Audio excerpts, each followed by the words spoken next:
What do I do when my woman is upset? When my wife is sitting across from me and she's got an angry look on her face, or she's pointing and blaming me, or she's turned away and shut down. How do I handle this? And what's the number one pitfall in this spot? What do I really want to avoid? That's what Cynthia and I are going to unfold today on the C Note Show. When your woman is upset, avoid this number one cardinal sin. So we are here as men because we want to learn how to love and lead with mojo like a king, to inspire more intimacy and connection, because our woman wants safety, inspiration, and sexual leadership. We want to avoid mistakes and solve deep marriage problems. And that's what Cynthia and I talk about: deep, connected, monogamous, committed intimacy between a man and a woman. That's what we're here to discuss. When your woman is upset, what's the number one mistake that you can make? What's the number one cardinal sin when your woman is upset? And it is to think this is all that she is. The number one mistake is to think the way she's presenting herself right now in this moment is this is all that she is. This is all that she encompasses. When she's shut down or crying or pointing and spitting or angry at you or blaming, if you think this is all who my woman is and this is all she's ever going to be, that's a mistake. That's the number one cardinal sin, is to think this is all she is. All right, Jeff, well, how do I think about this in a different way? Cynthia and I are going to unfold 3 different archetypes that your wife most often embodies. So Cynthia and I have been doing this work for years in private practice, one-on-one coaching, group coaching. We have over 50,000 hours combined in behavioral psychology, child psychology. Cynthia and I are licensed teachers, and we came from the school system. In 2016, we both retired from the school system to start our own coaching and private practices, working with families and children back at the time. And for about 4 years now, we've worked full-time with men. And so when we discuss these archetypes here, this is very based in science. This is science-backed. This is curriculum-backed, and also that this is from our heart. This is how we describe it, because we like describing this in more metaphoric ways and more story-based ways, so you can understand what the hell is going on when your woman's in front of you. You don't have to remember a textbook. You can remember these ideas. So let's get into these ideas. The number one archetype that the men we work with face in their wife, we call the dark goddess. Okay, the number 2 archetype is the destructress, or Kali, for those of you that are familiar. And the number 3 is the victim little girl. This is the dark goddess. Yeah. She wants to feel powerful. She wants to feel like she doesn't need a man. She wants to feel like she's effective in the world. She doesn't want to feel weak. Okay? You as the king, if you are a grounded king standing in front of her, she could see that as a form of weakness in herself. So the dark goddess is self-protective. She wants to be powerful, and she wants to be alone. This is defined by, I don't need no man. I can do it all myself. I'm powerful. You know, she wants to shove you away. Okay? She really wants nothing to do with you or the relationship right now, because that makes her feel weak, let's say. Okay, the second archetype is Kali, the destructress. Kali often is depicted, so this picture doesn't have her also birthing a child from her vagina at the same time as she's killing a man, holding a man's head in her hands. So Kali is the destructress. And I'd love for Cynthia to describe Kali here as I share a few details. So Kali is not just to dominate men or to kill men. What I wrote here was that she's the destroyer of waste. She's attempting to call forth, and she really wants you to find your balls. That's what Kali is about. So she wants you to find your balls. So she's often very, let's say, aggressive. She's pointing, wants to destroy that which doesn't serve. Yeah. So talk with us more about that, please. Yeah, like I mean, often she's holding severed heads, and she's kind of looking to take the head off of what's not working. And if that's you in the process, there's something in her that's coming from a deeper place of asking for awareness, a perception, almost as if she could be like, please, like, let's wake this up. Something new needs to be alivened here. Something needs to be given life that isn't currently here in this current system, in this current relationship dynamic. Yeah, awesome. Thank you. So again, the mistake is to think that all she is the destructress, or all she is the dark goddess. That's not all of her. And thirdly is the victim little girl, right? I don't need much of a picture for this, but she's collapsed in on herself. She feels alone. She feels unseen, unheard, like she has no voice. She's often been shamed for who she is or the way she, let's say, expresses herself in the world. So she's learned to shut herself down. She's fearful. She doesn't want to lose something. She doesn't want to lose what she feels like gives her any kind of power, but often that's shelling up. So the victim little girl, she feels powerless. She's hurt. She's hiding. She feels like she has no voice, unseen and alone. So again, it would be a mistake to see your upset woman only as the victim little girl.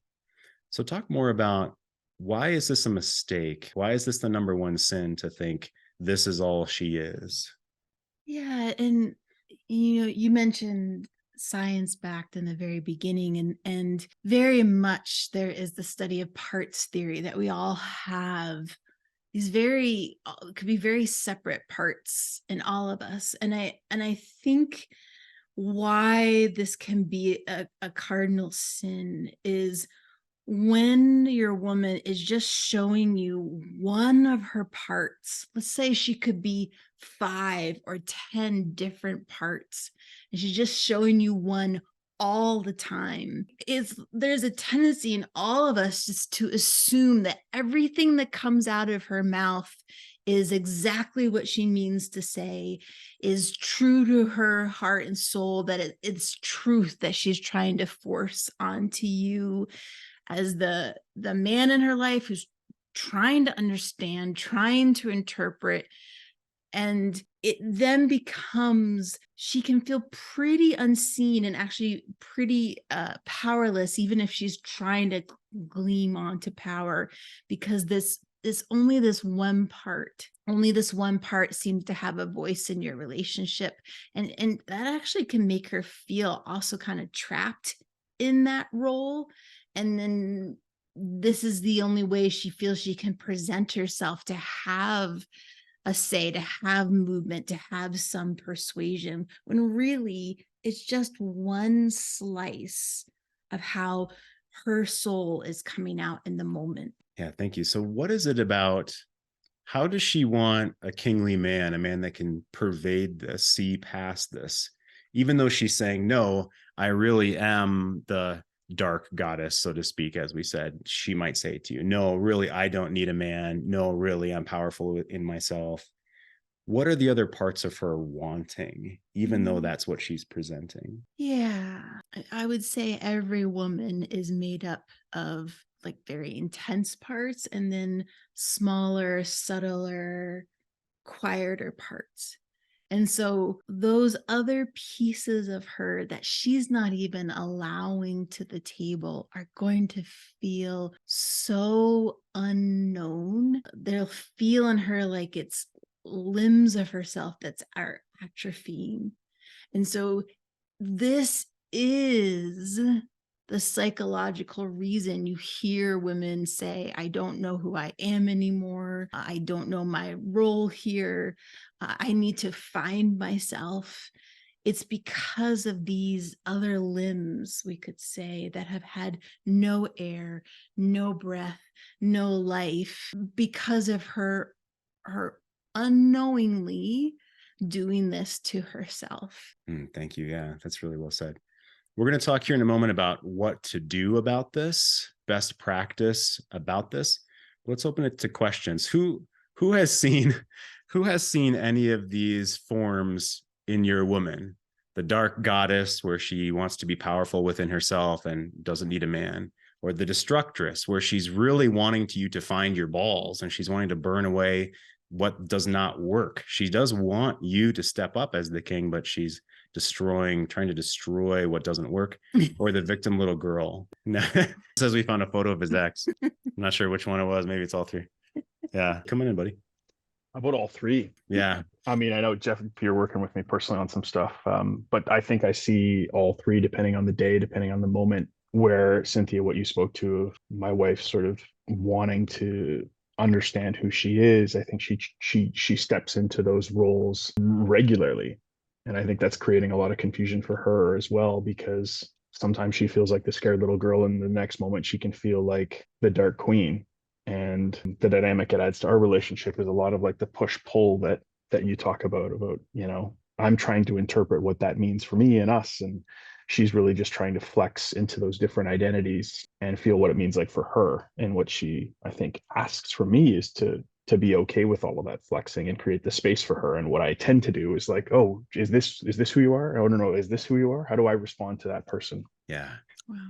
Yeah, we like you said, we tend to believe her because that's what she's telling us. This is who I am. This is what I'm presenting.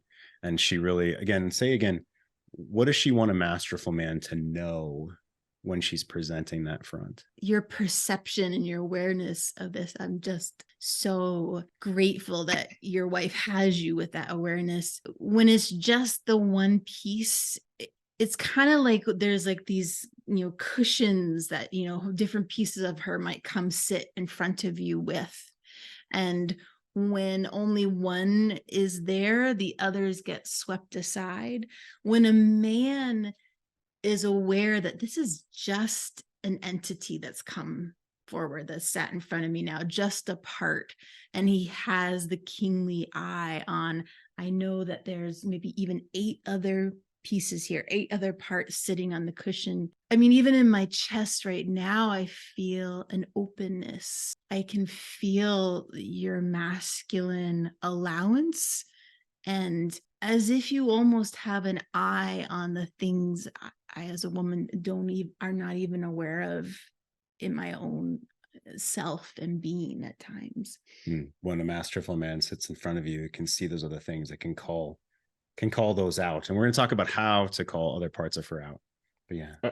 I think the challenge though is, I mean, Jeff, you're helping me a lot with this, but the challenge is like right beside that masterful man sits the little boy. And the little boy is really used to like hanging on how mommy's presenting and trying to like find a way to make mommy happy. And so I think it's easy in a setting like this to speak, you know, with a nice objective perspective on that stuff. What's harder is in the moment to moment interactions with the wife, keeping that perspective instead of sort of jumping back into what does this mean for me? Sure, absolutely. Would you be willing to do a little work for a few minutes on him feeling the little boy, like you're saying, the cushions? Oh yeah. What did I sign myself up for now? I just voluntold you. I know you can volunteer me, because that's our relationship now. Well, thank you for your willingness. I appreciate that. And I would say that the point of this, the practice, is to feel it in self so that when it presents in your wife, there's a little bit more of that pause, and that frontal part of the brain can come online versus the limbic reaction. If you were sitting here, let's say you're sitting on a king's throne, and in front of you, that little boy part who's so earnest and sincere and wanting to do good things has come and kind of sat at your feet. When you look at him and see him sitting there, the one who maybe gets kind of triggered by things, what do you initially just notice about how he's sitting or how he's being? I see a combination of like both defensiveness and kind of like eager anticipation of like, how can I respond to the next stimulus that comes my way in a way that's going to make someone around me happy, and therefore make me feel like I've done a good job. When you observe that in him, his kind of watching to see what's going to happen, how can I do good, how can I do a good job, he's eager, but he's also kind of apprehensive. What do you as king, what do you notice even maybe in your own heart or your own guts when you look at him? I think I notice instantly, I feel like I haven't looked after him. So instead of having him in front of me, I would have moved him beside me and said, sit here, I got this. Oh, almost like there's a little bit of regret. Yeah, I think that's fair.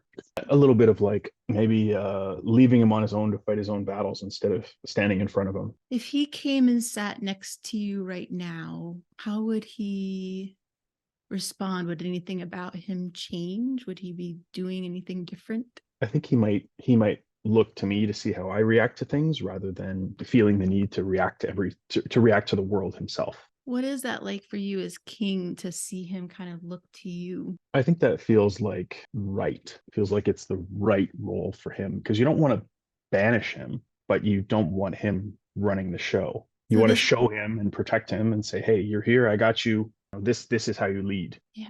And when that feels right to you, that he's looking to you, what do you then experience in your body as king? Actually, a sense of calmness, I guess. Like I need to sit in that role for him, and so maybe some accountability to play that role instead of let the other role take over. So you mentioned accountability. Here's this last piece of this. Maybe it's not always a to do, but if the accountability of king is to be able to feel the little boy in his body, the anxiety and the trigger, and then practice also feeling the peace of the king, as if for a while both realities can exist. Right. And there's this titration of going back and forth between the two, almost as if it's a muscle building at the gym, back and forth. And eventually you'll become a master of bringing in more of the peace. But right now, the practice is just a trigger. And then in the moment, or as soon as I can I try peace? And then can I go back to trigger? And can I try peace? A question, Cynthia, if I can. Thank you for that. That was much more powerful than I was expecting on my lunch break. But a question on that.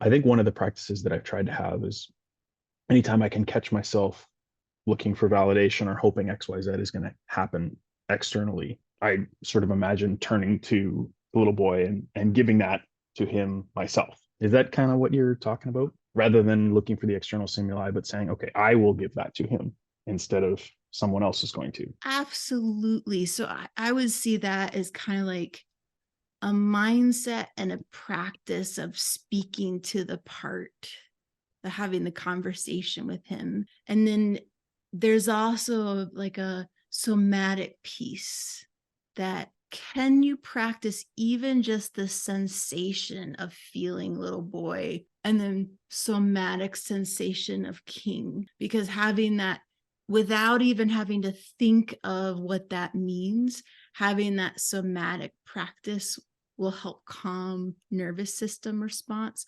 while also you're practicing the relationship dynamics of this. I turn to the little boy and I give him what he's needing. Okay.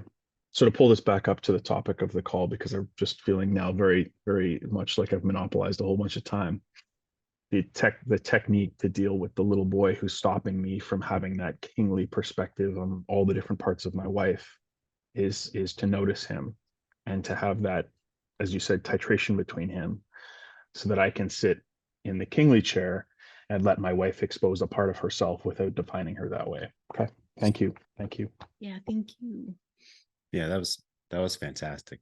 So those of you that I've taught fathering yourself, this was similar, but much more somatic.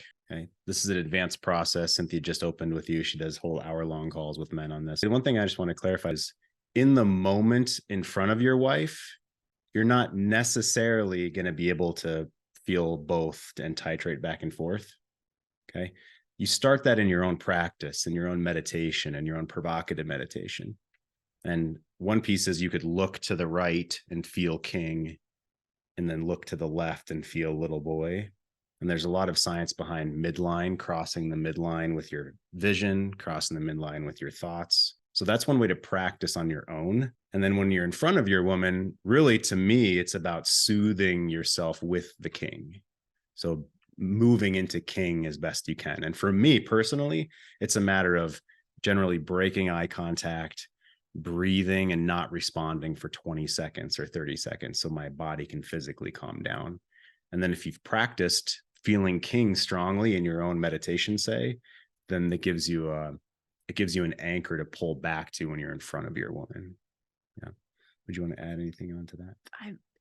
Thank you, by the way, that I know that it's a lot to do that in front of other people, but I really appreciate your majesty. And I love what you said about to the left and to the left and to the right, and giving an anchor exercise to do. And it's not necessarily the perfection in the moment, but the practice of it that then bodes for the future interactions and builds that kind of stamina with her emotional titration. Yeah. That whole practice is so you can physically show up without fear. So you can physically show up and practice being the king in front of her. And every man that's seen this is relating to the practice that she taught. So you didn't monopolize the time. I appreciate it. That's why I asked her to do it.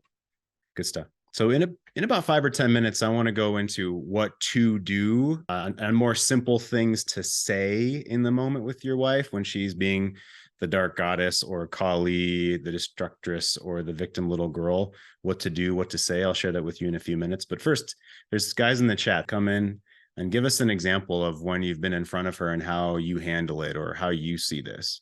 Yeah, come on in. Unmute yourself. I guess, well, one question would be, are these going to happen regardless, these different versions of them? Or is it things that we're doing to trigger it, or maybe a combination of the both? You know, I know that I've been in situations where she's upset and I'll take it personally. You know, obviously this is part of my growth and doing this work. I would take it personally and kind of react from that little boy energy, right? And so that's what we're learning, to shed that and to grow from that, to evolve from that, and to remain calm and breathe into it. And like, you know, this is just how she is right now. And I'm learning all that. And it's all good to learn it, you know, academically, but then in the practice of it, in the heat of the moment, I mean, you can feel it really attacked, especially when what she's angry about is literally directed at me, who I am as a person, you know, or my parents or my siblings or family, or, you know, like you can really feel really attacked, and it feels really disrespectful, and it feels really mean spirited, you know. And it's like, you know, and you just want to be like, screw this, man. I like, why, you know, like I you know, want to get up and walk away, or, you know, I'm at a place where the fight wouldn't seem worth it at this point, you know, to go into it, just be like, I'm done with this, walk away, you know. Yeah, that's a great question. Now let's work backwards. So the question is, are we bringing this out in her? Will she always be like this? And what you followed up with there, I'm not interested in being a punching bag, right? So if the woman in front of me is just trying to hurt me at my own expense and to have power over me at my, you know, and at my expense to hurt me, I'm not interested in that situation. Right? Totally. We're talking about, we're talking about where there's not, let's say, abuse happening. Okay. And that's a whole other discussion. Like, I don't like labels. I don't like the word abuse. That's a whole other discussion. But I'll just say punching bag. I'm not interested in being a punching bag. But yeah, please, is this always going to happen? Are we bringing this out in some way, some combination? That's such a good question.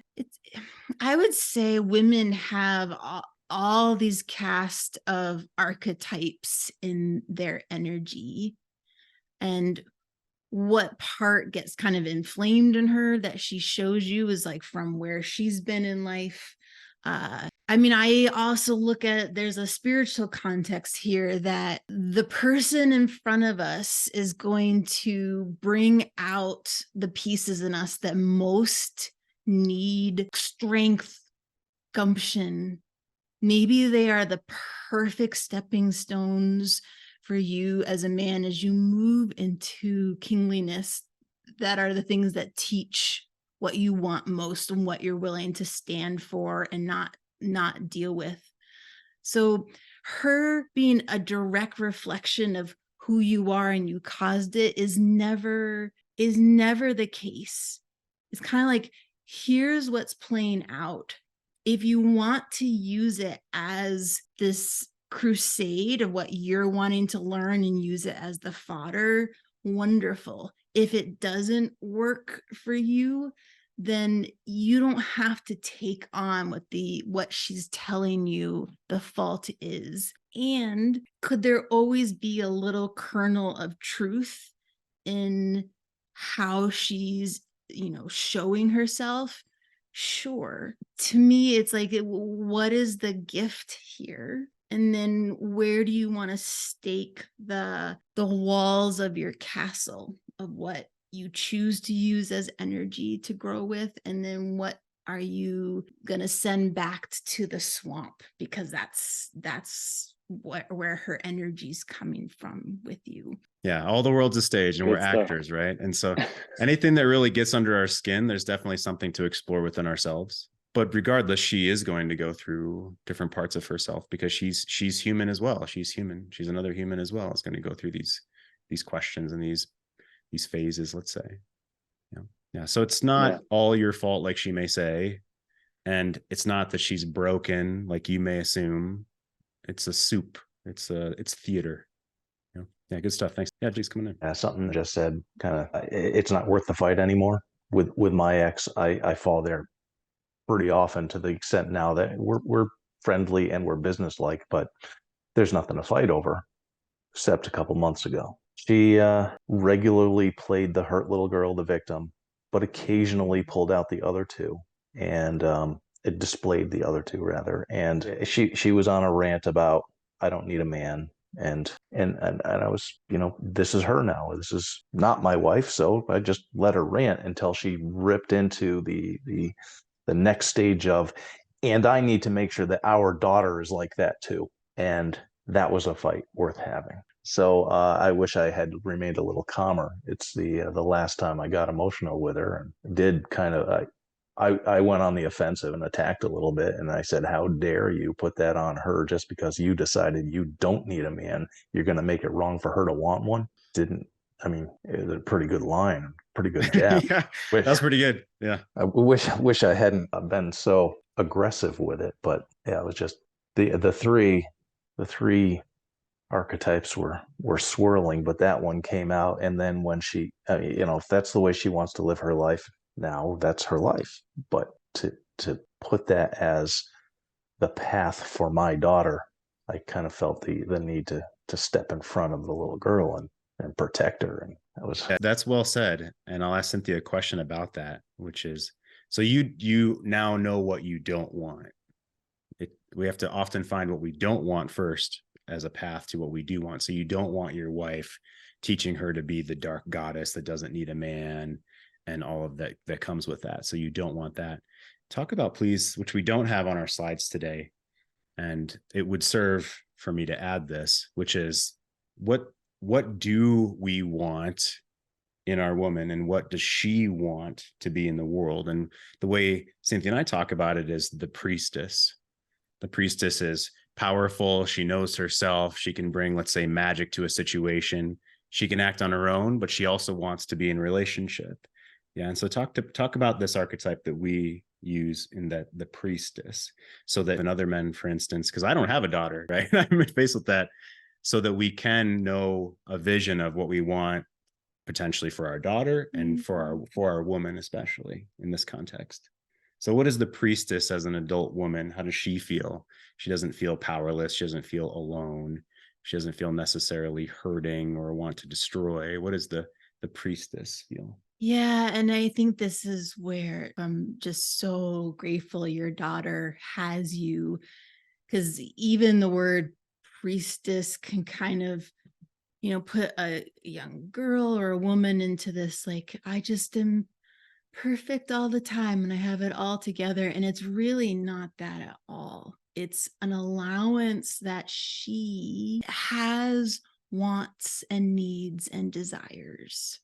And that want and need and desire can include, like your daughter, a desire for relationship, for dating, for marriage, for partnership. And that there is power for her in that, not power over, but a power in knowing herself, what she is wanting, even knowing at times she doesn't not know what she wants, but still has desires, and that she can have active emotions and feelings around what she's wanting and desiring in life. And that there is empowerment in sharing an emotion and being heard in an emotion as she's on her goals and drives and pursuits. And I think this dark goddess comes out of I don't need a man, because there's a stuffing of feelings that is too vulnerable. The only way that I can be empowered is to have power over, instead of learning that there is power within her, and that starts with her desires and wants, her emotions around it, and the things that she's moving toward in life. How does that come across? Does that give you a vision in your mind, for instance? It does. Thank you. Yeah, good stuff. Thanks. Appreciate it. We have about 5 more minutes, so I definitely want to share with you briefly what to do. And this is simplified. So if you have questions, we can certainly talk about this either today or another time. So as the king, when you're in front of the dark goddess or the destructress or the little girl, the victim little girl, as we've been describing, there's 3 levels that you want to practice. Okay. Firstly, I guess level 0 would be to bring yourself into a physical state of calmness as best you can. So the intention is for you to feel like a king, that, as Cynthia likes to say, you have, let's say, magical chainmail. You've been constructing your magical chainmail that protects you from feeling fear. So your values, you know who you are, you know what you want in the world, you feel purpose, you're physically going to the gym and taking care of yourself, right? You're joining these men's groups, you're reading great books and having good things put into your mind. So you have this magical chainmail that helps you not feel so much fear or no fear in the moment. You're practicing in meditation, like we were talking with earlier. Okay, so that's a prerequisite for this. And then what do? I see her. I acknowledge her in what she's feeling. I see that she wants to feel powerful. I see that she wants to burn off and destroy what's not working. I see that she feels alone. And if you've never done that with your woman, maybe you stop there and just cherish that and feel that. The second would be, what can you own? So not as the little boy, not as the capitulating weakling, but as the strong king with this magical chainmail that protects you from fear, let's say. So knowing what you want, who you are, what can you own in what she's saying? Where's the piece of truth in maybe what she's saying? And if you've never done that, maybe you stop at number 2 and you let that be in the space, the energy there. You let that soak in over many, many minutes. And maybe you don't speak again after that in that moment. Maybe you shut the hell up at that point if you've never done that before. And then number 3, if you've done, I see her in pain. I see that she wants to be powerful. I can own that I didn't step up as a man, as she might be saying. Number 3 would be, I want. You have to know what you want. What do you want to move toward for yourself or with her for the relationship? Okay. I want us to be deeper with one another. I want us to be honest with one another. Thank you for being open with me. I see you. Yes, I own that I didn't step up in my values as a man. And I want to be a king with you. I want you to be my priestess going forward, as a metaphor. And then you be quiet, as I say, then you shut up, right? You don't explain from there. You don't defend yourself. None of these points is defend yourself and tell her she's wrong. You acknowledge her. You own what you can in truth. Don't bullshit her, but own what's a part of who you are, this new level of integrity, let's say. And then you say what you want. Now, I'm not saying do this to manipulate her and she's going to love you and take your pants off afterwards. That's not what this is. This is, what can I do next, Jeff, as the king? What can I do next as the king that doesn't have fear of the situation? Cynthia, what would you add to this? Why is it a kingly deep man that will own, that will see, that will own, and that will say what he wants? I think, again, it's that feeling of your chainmail, your absence of fear, of taking in maybe the more shadowy bits of the person, the woman in front of you, and it doesn't deter your sense of worth and your goldenness as the man that you already are. Even if, let's say, your woman is dark goddess all the time, and there's an incredible amount of vitriol and poison coming over you, and it's not so much the gift of like, what's her kernel of truth, as in, is there a part in you as a man, maybe a younger self, that has been treating your own self with such vitriol? And then that's where your fearlessness comes, of self-knowing and self-strength. Anytime I've sat across from a man who knows himself so well, who stands so fearlessly in what she's feeling or what he happens to feel at any moment, with awareness and perspective and long-term pursuit, I am just in awe and in reverence and deepest respect. And that I would invite that's what women get to feel around you, and the caliber of man that you are, and this kind of leaning in, chainmail and all. Yeah, thank you. Guys, Cynthia and I are starting to write a book, The King and the Priestess, Advanced Masculine Leadership. We'll be talking about that over time. If you are not in the kingly life path, we won't see you for 2 weeks. We have next week off, so we won't see you for 2 weeks. If you are in our private KLP group, we have calls tomorrow on Wednesday. And if you are curious what that is, or you want to reach out to me or us or Cynthia to get one-on-one consults or one-on-one coaching with us or group coaching, greatmenmovemountains.com is our stuff. Appreciate you guys being here. Love you guys. See you guys next time. Thanks, Cynthia.